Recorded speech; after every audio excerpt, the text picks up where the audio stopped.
It begins with a message no one was supposed to hear. A crackling distress call transmitted across open water. Broken. Fragmented.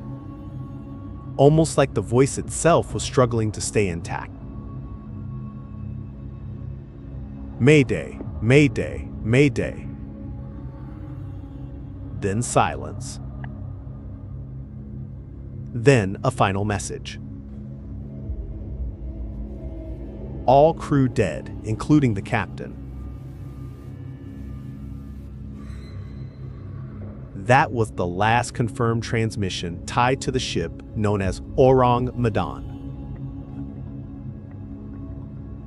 According to the legend, it was a cargo vessel sailing through the waters of the Strait of Malacca in the late 1940s. A busy maritime route. Nothing unusual on the surface. Until that signal was picked up by nearby ships.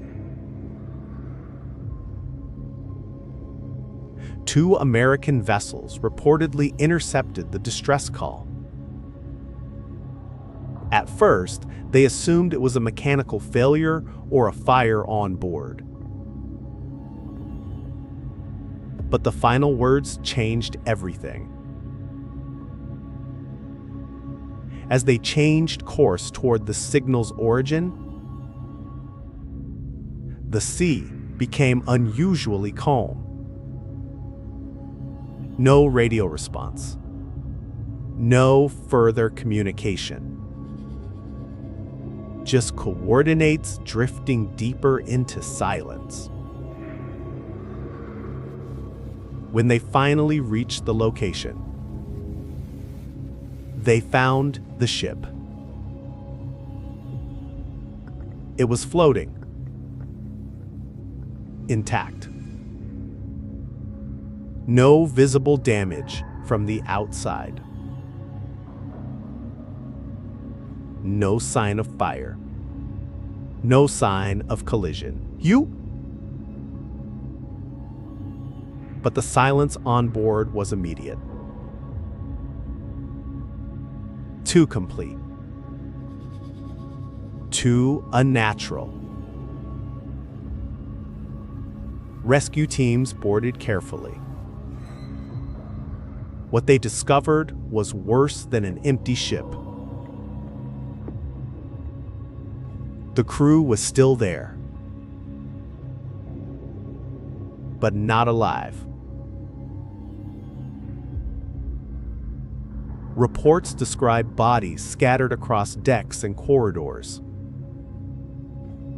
frozen in unnatural positions, some pointing toward unseen corners, others clutching their own faces as if reacting to something just before death. No visible wounds. No signs of struggle that made sense. Just expressions of extreme fear. As if whatever happened instantly.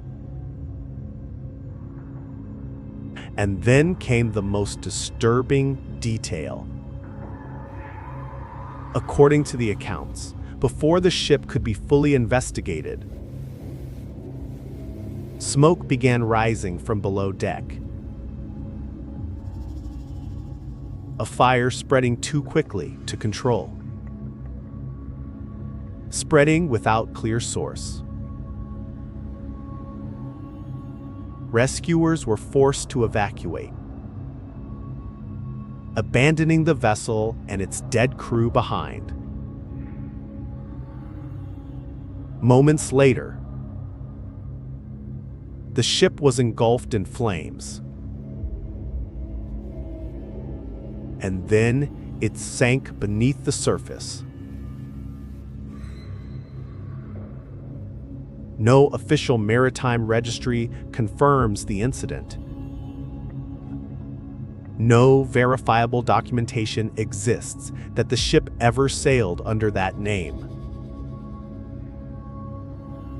And that absence is what fuels the legend. Because if it never officially happened, then what exactly was heard on those radio frequencies? What did those ships really find drifting in the water? And why do so many versions of the story agree on one detail? The faces. All showing the same thing.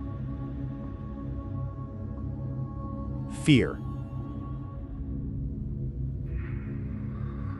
And somewhere out in the Strait of Malacca, in the quieter corners of shipping routes still used today, there are sailors who admit something they rarely say aloud.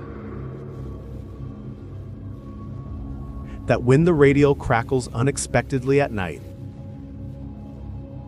and silence follows too quickly, they do not always want to know what is on the other end.